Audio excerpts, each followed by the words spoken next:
கொடுக்கணும் நீங்கள். கண்டிப்பாக. மற்றபடி எல்லாம் உங்களுக்கு செய்திகள் வந்துகிட்டு இருக்கு, அது போதுமானதுன்னு நினைக்கிறேன். நான் வேற ஒன்றும் இல்லைன்னு.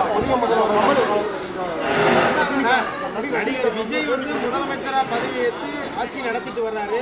நீங்க ஒரு அரசியல் தலைமையில் இருக்கிறவங்க, உங்களுடைய பார்வைக்கு எப்படி இருக்கு? அவருடைய ஆட்சி நடப்புகள் எப்படி இருக்கு? நேரடியாக சந்திச்சிருக்கீங்க. இல்லைங்க, 2 நாளில் சொல்லக்கூடியது ஜோசியமாக தான் இருக்க முடியும். 6 நாளில் சொல்லக்கூடியது அப்படி தான் இருக்க முடியும். 15 நாள்லேயும் அப்படி தான் இருக்க முடியும். அதான் ஒரு 6 மாதம் டைம் கொடுக்க வேண்டாமா? புதியவர்கள் வந்திருக்காங்க நிறைய பேர். அதனால் புதியவர்கள்ங்கிறது புதுசு கிடையாது. அரசியல் சுதந்திரம் இந்தியா கிடைச்ச போது எல்லாருமே புதிய மினிஸ்டர்ஸ் தான். அதனால் புதியவர்களை நம்ம கம்மியாகவும் இடப்பட வேண்டாம், ரொம்பவும் எதிர்பார்க்கக்கூடாது.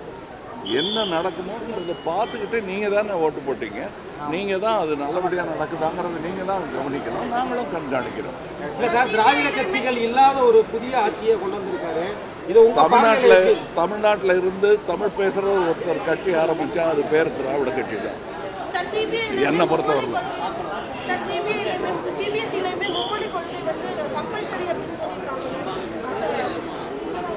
அதாவது கம்பல் பண்ண முடியுமா? தமிழ்நாட்டை பண்ணி பார்த்துருக்கோம் இல்லையா?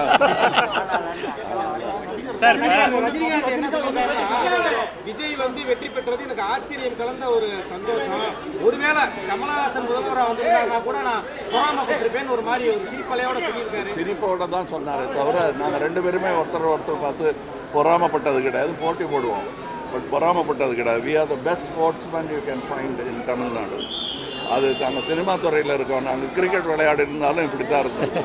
சார், இப்போ சினிமா சம்மந்தமாக நீங்கள் முதல்வர்கிட்ட நிறைய கோரிக்கைகள் வச்சுருக்கீங்க.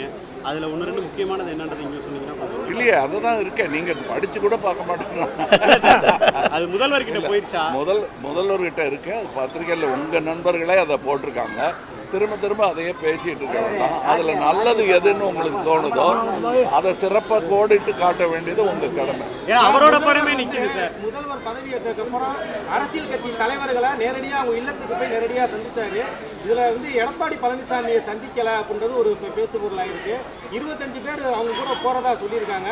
இதில் கொரோனா பிரச்சனைகள் இருக்கு, யார் தலைமைன்றது எங்களுக்கு தெரியலன்ற மாதிரி நீங்கள் எப்படி பார்க்குறீங்க அந்த அணுகுமுறையை? ஏன்னா அது மாதிரி தான் பார்க்குறேன், வேடிக்கை பார்க்குறேன்.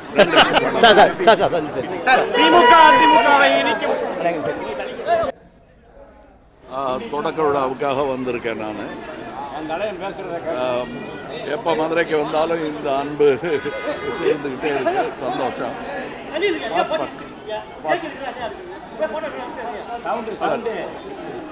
கேட்குதில்ல உங்களுக்கு? சரி, மதுரையில் செய்யோன் தொடக்க விழாவுக்காக வந்திருக்கேன். பிளே ஸ்டோர் மற்றும் ஆப் ஸ்டோரில் இருந்து பாலிமர் செயலியை QR கோடு மூலம் பதிவிறக்கம் செய்யுங்கள். செய்திகளை உடனுக்குடன் பெறுங்கள்.